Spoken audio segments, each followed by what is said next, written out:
Salam, selamat hari Minggu, Ibu Bapak yang diberkati Tuhan.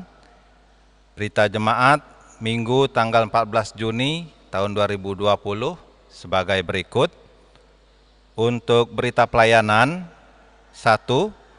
Menindaklanjuti hasil rapat Majelis Resort dan Majelis Jemaat GKI Muara Teweh tanggal 6 Juni 2020 bersama Wakil Bupati Barito Utara, Bapak Sugianto Panalaputra SH, telah disepakati bersama bahwa kebaktian Minggu di Gereja Immanuel, Gereja Sinta Asih, Gereja Anugerah Rapen, Gereja Bukit Moria, dan Gereja Efrata untuk sementara waktu tidak dilaksanakan ibadah sampai akhir Juni 2020 dan diganti ibadah Minggu yang dilaksanakan secara mandiri di rumah masing-masing.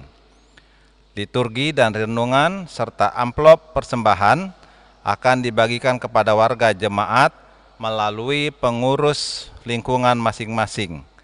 Kebaktian Minggu bisa diikuti melalui YouTube Jemaat GKI Muara Teweh dan rekaman video yang dibagikan ke WhatsApp grup lingkungan. Kedua, begitu juga kebaktian keluarga, kebaktian kategorial, dan kebaktian syukuran yang sifatnya mengumpulkan orang banyak untuk sementara belum bisa dilaksanakan sampai akhir bulan Juni 2020, kecuali kebaktian di tempat keluarga yang berduka cita. Ketiga, direncanakan pelaksanaan kebaktian di gereja, kebaktian keluarga, kebaktian kategorial, dan kebaktian ucapan syukur telah disepakati bersama dimulai bulan Juli 2020 dengan memperhatikan protokol kesehatan. Untuk berita ulang tahun, dari tanggal 14 Juni sampai dengan 20 Juni 2020, ulang tahun kelahiran sebanyak 39 orang, ulang tahun perkawinan sebanyak 10 pasang keluarga. Majelis Jemaat mengucapkan selamat ulang tahun kepada seluruh jemaat yang berulang tahun pada tanggal 14 Juni sampai dengan 20 Juni. Untuk berita keuangan dari tanggal 7 sampai dengan tanggal 13 Juni 2020 dapat dilihat melalui WhatsApp grup lingkungan atau dapat langsung menghubungi Sekretariat Majelis Jemaat GKI Muara Teweh. Amplop persembahan syukur dibagikan ke warga melalui pengurus lingkungan masing-masing. Untuk kebaktian hari ini dilayani oleh Bapak Pendeta Rututman STH dan didampingi oleh penatua dan diakon lingkungan 4. Demikian berita jemaat untuk kita pada hari ini. Terima kasih, Tuhan Yesus memberkati. Selamat hari Minggu. Salam, selamat pagi, selamat hari Minggu, dan salam sejahtera bagi kita semua. Ibadah kita pada Minggu hari ini, tanggal 14 Juni 2020, menggunakan liturgi ibadah persi keluarga di rumah masing-masing. Dan selamat mengikuti ibadah ini. Kita memulai ibadah ini dengan saat teduh.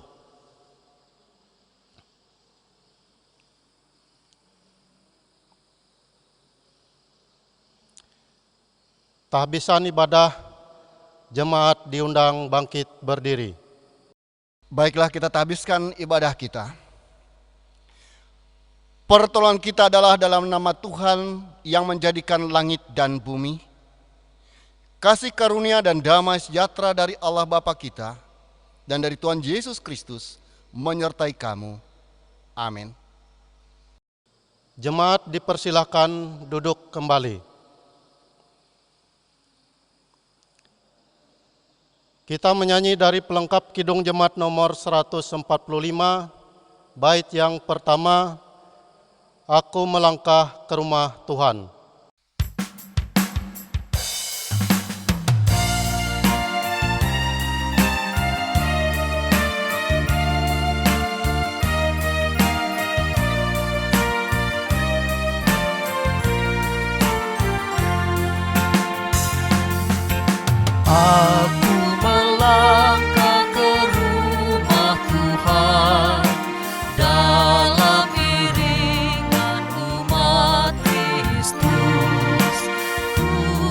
mensyukuri berkat rahmat-Mu yang sungguh banyak kepadaku.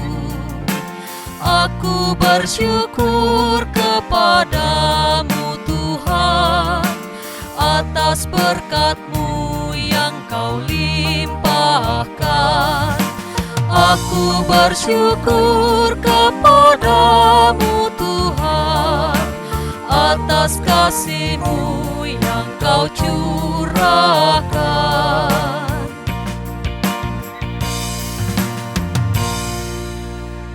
Pengakuan dosa dan petunjuk hidup baru. Baiklah, kita merendahkan diri di hadapan Tuhan dan merenung ulang dosa serta pelanggaran yang kita lakukan. Mari kita saat teduh sejenak. Mari kita berdoa. Ya Tuhan Maha Pengasih lagi Penyayang, kami menyadari akan tingkah laku kami, baik dengan pikiran, perkataan, maupun perbuatan, sering melanggar kehendak-Mu. Karena itu kami mohon agar Tuhan mengampuni kami, agar layak di hadapan-Mu, dan berkenan menjadi anak-Mu. Di dalam nama Tuhan Yesus kami mengaku dan berdoa. Amin. Dengarlah petunjuk hidup baru. Bertolong-tolonglah menanggung beban-Mu, demikianlah kamu memenuhi hukum Kristus. Galatia pasal 6 ayat 2. Pembacaan Alkitab. Pembacaan Alkitab diambil dari Kejadian pasal 18 ayat yang pertama hingga yang ke-15. Dengan perikop, Allah mengulangi menjanjikan seorang anak laki-laki kepada Abraham. Kemudian Tuhan menampakkan diri kepada Abraham dekat pohon terbatin di Mamre, sedang ia duduk di pintu kemahnya waktu hari panas terik. Ketika ia mengangkat mukanya, ia melihat 3 orang berdiri di depannya. Sesudah dilihatnya mereka, ia berlari dari pintu kemahnya, menyongsong mereka. Lalu sujudlah ia sampai ke tanah, serta berkata, Tuanku, jika aku telah mendapat kasih Tuanku, janganlah kiranya lampaui hamba-Mu ini. Biarlah diambil air sedikit, basuhlah kakimu dan duduklah beristirahat di bawah pohon ini. Biarlah ku ambil sepotong roti supaya tuan-tuan segar kembali. Kemudian bolehlah tuan-tuan meneruskan perjalanannya, sebab tuan-tuan telah datang ke tempat hamba-Mu ini. Jawab mereka, perbuatlah seperti yang kukatakan itu. Lalu Abraham segera pergi ke kemah mendapatkan Sarah serta berkata, segeralah ambillah 3 sukat tepung yang terbaik, remaslah itu dan buatlah roti bundar. Lalu berlarilah Abraham kepada lembu sapinya. Ia mengambil seekor anak lembu yang empuk dan baik dagingnya dan memberikannya kepada seorang bujangnya. Lalu orang itu segera mengolahnya. Kemudian diambilnya dalih dan susu serta anak lembu yang telah diolah itu, lalu dihidangkannya di depan orang-orang itu, dan ia berdiri di dekat mereka di bawah pohon itu, sedang mereka makan. Lalu kata mereka kepadanya, di manakah Sarah istrimu? Jawabnya, di sana, di dalam kemah. Dan firman-Nya, sesungguhnya aku akan kembali tahun depan mendapatkan engkau. Pada waktu itulah Sarah istrimu akan mempunyai seorang anak laki-laki. Dan Sarah mendengarkan pada pintu kemah yang di belakangnya. Adapun Abraham dan Sarah telah tua dan lanjut umurnya, dan Sarah telah mati haid. Jadi tertawalah Sarah dalam hatinya, katanya, akan berakhirkah aku setelah aku sudah layu, sedangkan tuanku sudah tua? Lalu berfirmanlah Tuhan kepada Abraham, mengapakah Sarah tertawa dan berkata, sesungguhkah aku akan melahirkan anak, sedangkan aku telah tua? Adakah Adakah sesuatu apapun yang mustahil untuk Tuhan pada waktu yang telah ditentukan itu? Tahun depan aku akan kembali mendapatkan engkau. Pada waktu itulah Sarah mempunyai seorang anak laki-laki. Lalu Sarah menyangkal katanya, aku tidak tertawa sebab ia takut. Tetapi Tuhan berfirman, Tuhan memang engkau tertawa. Firman-Mu itu pelita bagi kakiku dan terang bagi jalanku. Pengakuan iman rasuli.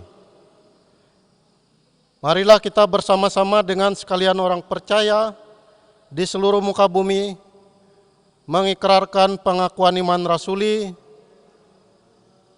Marilah kita bangkit berdiri.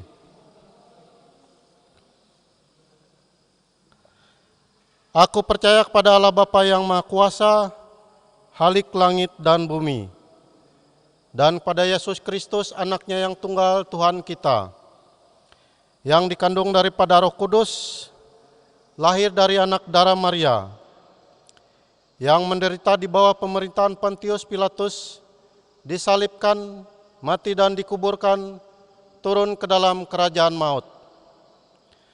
Pada hari yang ketiga bangkit pula dari antara orang mati, naik ke sorga, duduk di sebelah kanan Allah Bapa yang Maha Kuasa, dan akan datang dari sana untuk menghakimi orang yang hidup dan yang mati. Aku percaya kepada Roh Kudus, gereja yang kudus dan am, persekutuan orang kudus, pengampunan dosa, kebangkitan daging, dan hidup yang kekal.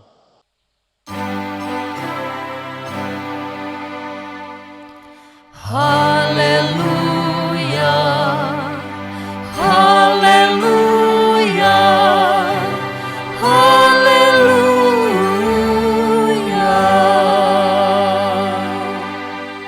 Kita menyanyi kembali dari NKB nomor 125, bait yang pertama, Ku dengar panggilan Tuhan.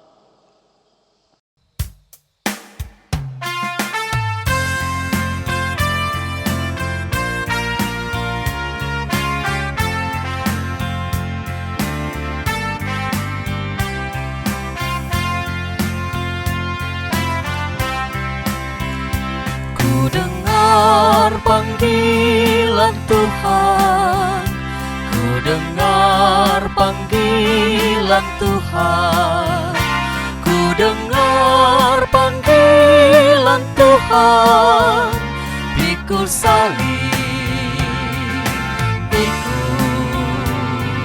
ikutlah aku mau mengikut Dia. Aku mau mengikut Dia. Aku mau mengikut Dia. Ikut Dia, Yesus Tuhanku.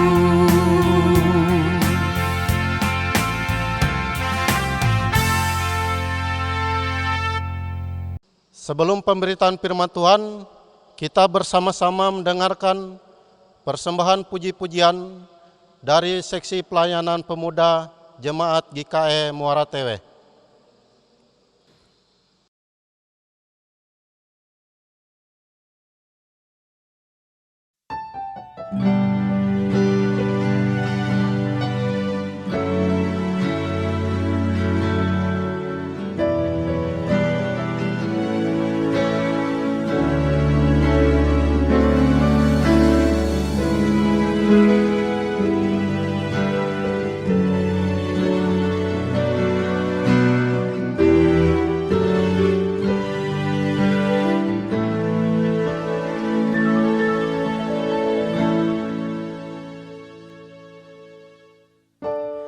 Kekuatan di hidupku,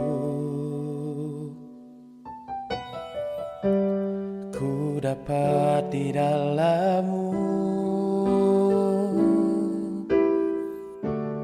Kau teguhkan hatiku, tiada yang mustahil bagimu. Sebab aku percaya bukan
Pemberitaan firman Tuhan yang disampaikan oleh Bapak Pendeta Rututman STH. Firman Tuhan untuk kita pada hari ini berdasarkan Almanak Nas Gereja Kalimantan Evangelis diambil dari Matius pasal 9 ayat 35 sampai dengan Matius pasal 10 ayat yang ke-8. Sebelum kita membacakan firman Tuhan ini, baiklah kita berdoa. Tuhan Yesus yang baik, kami bersyukur pada saat ini karena kami diberi kesempatan untuk bersama-sama menikmati firman-Mu. Biarlah Engkau bekerja dalam hati dan kehidupan kami, agar firman ini berguna dalam kehidupan kami. Berkati hamba-Mu yang membawakan firman ini. Di dalam nama Tuhan Yesus kami berdoa. Amin. Matius pasal 9 ayat 35 sampai dengan Matius pasal 10 ayat yang ke-8 berbunyi demikian. Belas kasihan Yesus terhadap orang banyak. Demikianlah Yesus berkeliling ke semua kota dan desa. Ia mengajar dalam rumah-rumah ibadat dan memberitakan Injil Kerajaan Sorga, serta melenyapkan segala penyakit dan kelemahan. Melihat orang banyak itu, tergeraklah hati Yesus oleh belas kasihan kepada mereka, karena mereka lelah dan terlantar seperti domba yang tidak bergembala. Maka katanya kepada murid-muridnya, tuaian memang banyak, tetapi pekerja sedikit. Karena itu mintalah kepada Tuan yang empunya tuaian, supaya ia mengirimkan pekerja-pekerja untuk tuaian itu. Yesus memanggil ke-12 rasul. Yesus memanggil ke-12 muridnya dan memberi kuasa kepada mereka untuk mengusir roh-roh jahat dan untuk melenyapkan segala penyakit dan segala kelemahan. Inilah nama ke-12 rasul itu. Pertama Simon yang disebut Petrus dan Andreas saudaranya, dan Yakobus anak Zebedeus dan Yohanes saudaranya, Filipus dan Bartolomeus, Thomas dan Matius pemungut cukai, Yakobus anak Alfeus dan Tadeus, Simon orang Zelot, dan Yudas Iskariot yang mengkhianati dia. Yesus mengutus ke-12 rasul. Ke-12 murid itu diutus oleh Yesus dan ia berpesan kepada mereka, janganlah kamu menyimpang ke jalan bangsa lain atau masuk ke dalam kota orang Samaria, melainkan pergilah kepada domba-domba yang hilang dari umat Israel. Pergilah dan beritakanlah, kerajaan sorga sudah dekat. Sembuhkanlah orang sakit, bangkitkanlah orang mati, tahirkanlah orang kusta, usirlah setan-setan. Kamu telah memperolehnya dengan cuma-cuma, karena itu berikanlah pula dengan cuma-cuma. Demikian pembacaan firman Tuhan. Saudara-saudara yang dikasihi dan diberkati Tuhan, ketika saya mempersiapkan firman Tuhan ini, saya menerima chat dalam WA bercerita tentang penderitaan seorang pekebun sayur. Ketika dia merencanakan panen pada saat Lebaran kemarin,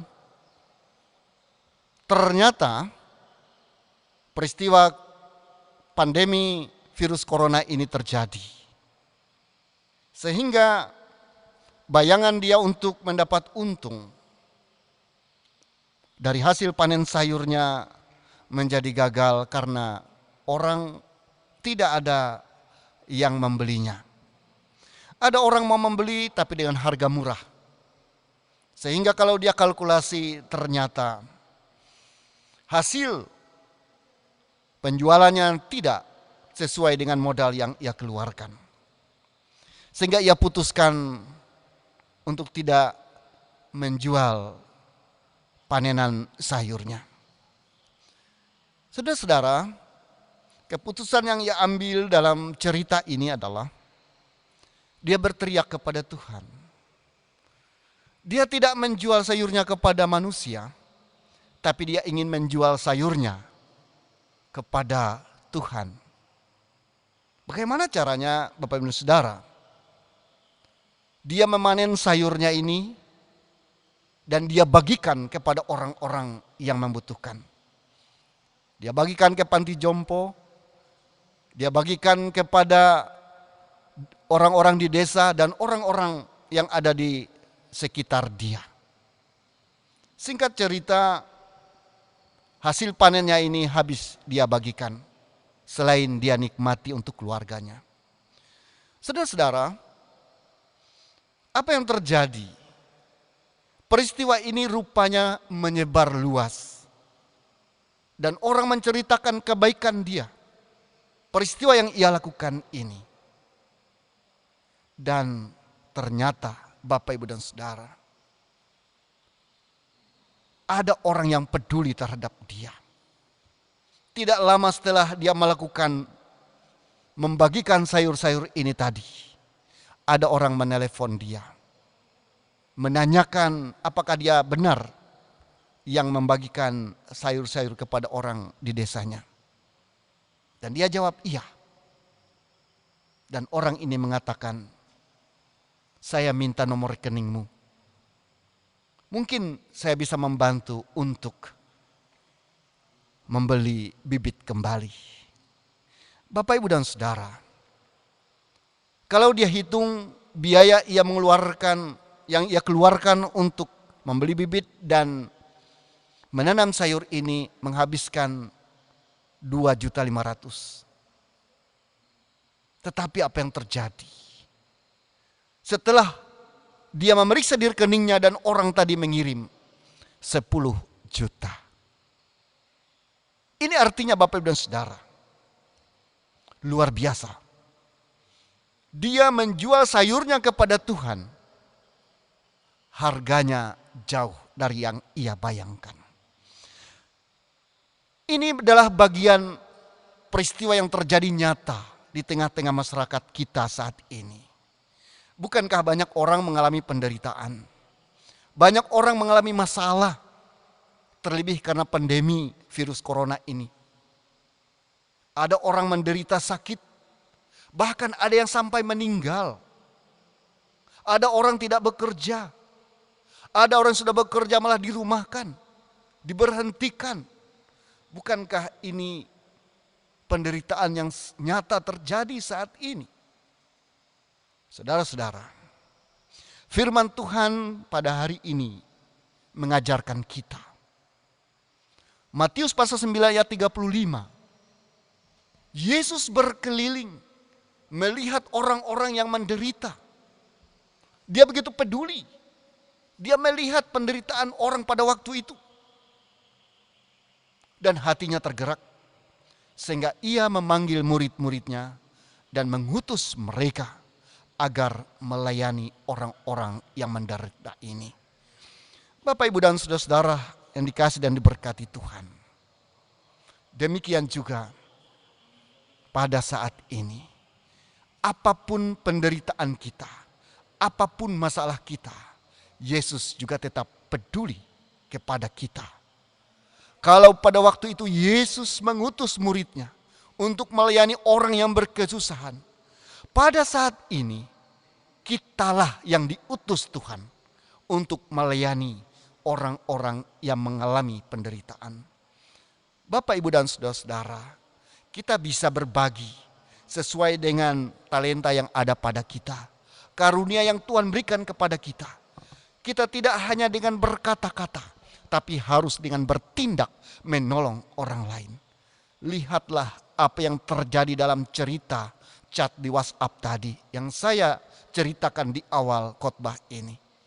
Dengan tulus dia melayani, memberikan hartanya kepada orang lain, sayurnya kepada orang lain. Tapi justru berkat melimpah yang ia dapatkan. Hal ini juga Bapak, Ibu, dan saudara yang tergambar di dalam Kejadian pasalnya yang ke-18 ayat 1 sampai dengan 15. Abraham dengan tanpa ragu-ragu menerima orang asing. Walaupun orang ini utusan Tuhan sebenarnya. Dia mau melayani mereka dengan yang terbaik. Dia mengambil tepung, Dia mengambil anak lembunya, bahkan dia hidangkan. Dia layani dengan ramah, dengan tulus hati. Apa yang terjadi setelah itu Bapak Ibu dan Saudara? Ternyata dia diberkati oleh Tuhan. Dan Tuhan memberikan anak kepada mereka. Walaupun mereka sudah tua renta, karena ini yang didambakan, dirindukan mereka.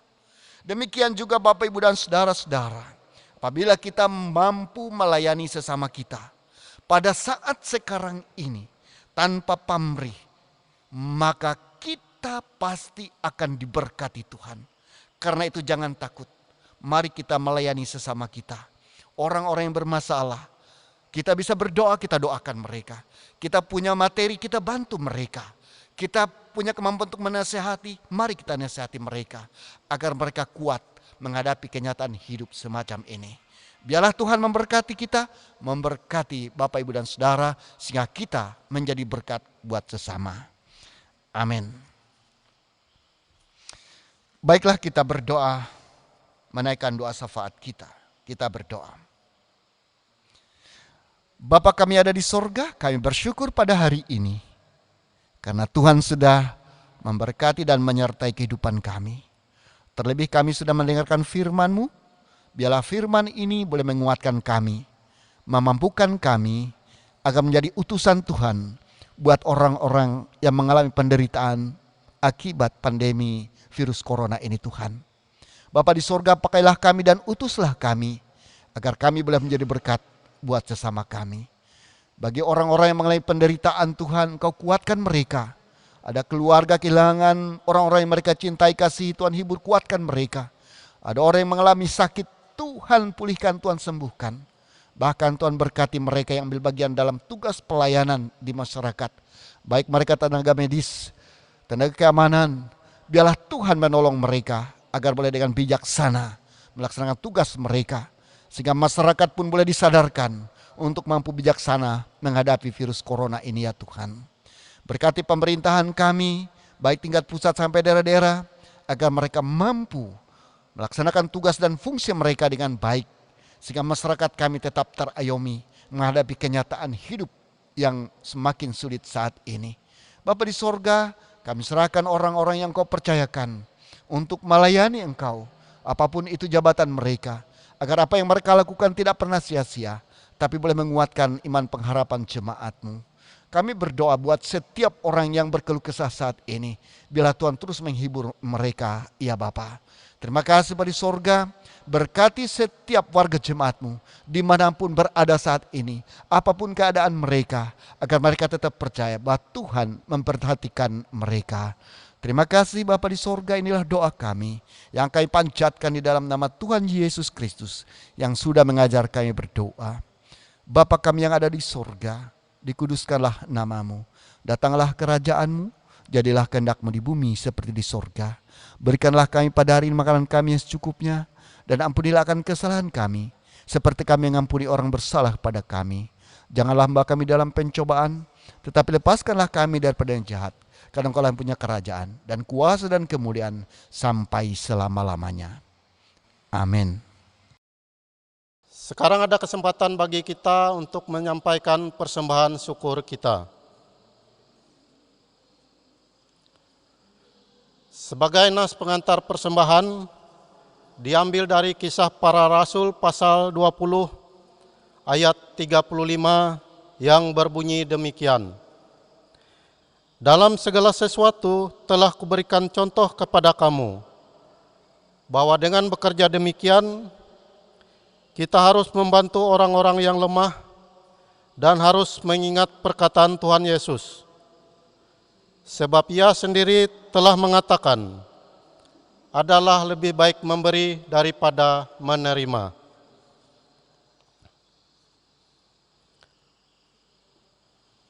Untuk mengiringi persembahan, kita menyanyi dari pelengkap Kidung Jemaat nomor 264,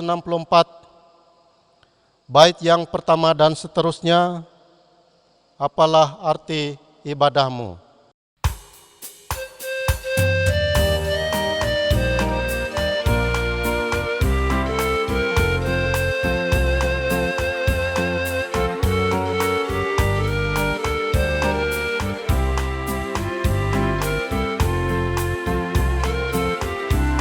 Apalah arti ibadahmu kepada Tuhan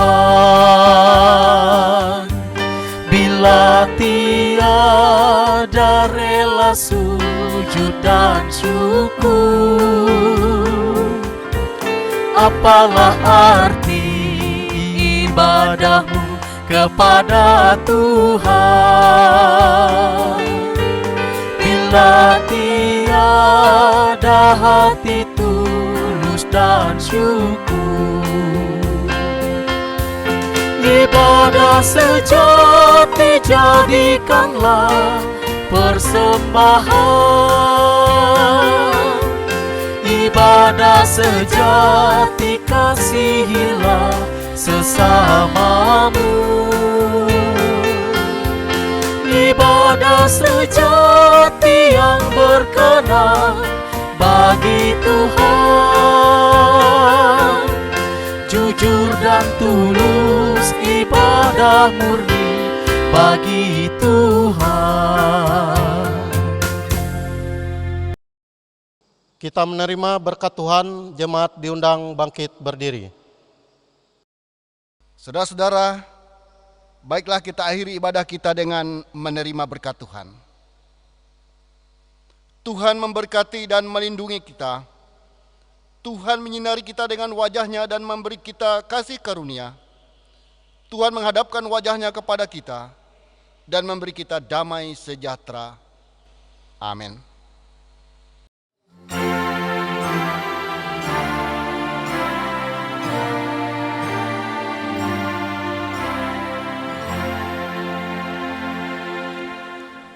Amin, amin, amin.